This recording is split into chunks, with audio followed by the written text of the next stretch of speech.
Hi, welcome to my channel. Today I am going to review the book Devolution by Max Brooks, who is also the author of the book World War Z, based on which the 2013 apocalyptic action horror movie starring Brad Pitt was based on. Devolution, a first-hand account of the Rainier Sasquatch massacre, was released on 16 June 2020. The legendary Bigfoot is at the heart of Devolution. It is described as a found document novel, chronicling a horrific Sasquatch attack on an isolated eco-community. When a small group of environmentally conscious folk move into a smart community, named Greenloop, in the Pacific Northwest, everything seems to be just perfect. They are off the grid, groceries are flown in via drone, and they are self-sufficient.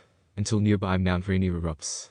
All of a sudden it becomes painfully clear that they are not capable of surviving very long without internet access, and with the roads wiped out by layers, there's no escape. Then, they start noticing noises from the woods, and as all the local wildlife begins to run, they run into something deadly. Will this group escape from Greenloop with their lives? That forms the premise of this story.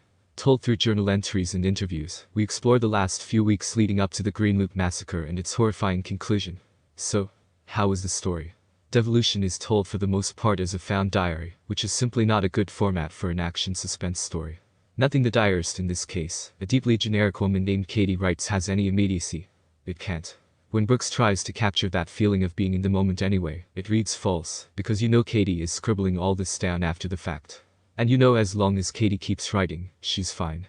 Like, we know Bigfoot's never going to get her mid-scene, the form feels ill-chosen.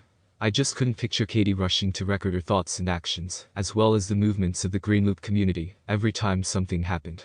It was unrealistic to think that she'd essentially go writing a journal after a gruesome attack or event. Every other character was painted surface level, and I really didn't connect with or care about any of them. The only character I really liked was Mostar. Even if you remove the fantastical element of Bigfoot, what you are left with is a very predictable story of a group of strangers doing exactly what you would expect them to do when faced with imminent disaster in an isolated place. Secretly hoarding food, infighting, blaming each other for stupid mistakes, hysterics, etc. etc. There was nothing new in the dynamics depicted between the characters in this story. The Bigfoot is just used to sell the book. It could be any animal: bear, mountain lion, zombies, or even other humans.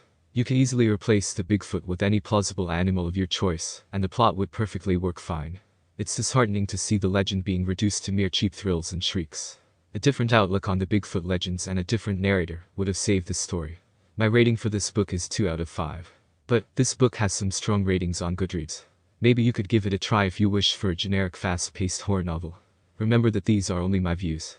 I strongly encourage you to read the books based on your taste and likings. If you liked my review, you know what to do. Let's meet again with another book. Until then, keep reading and keep exploring.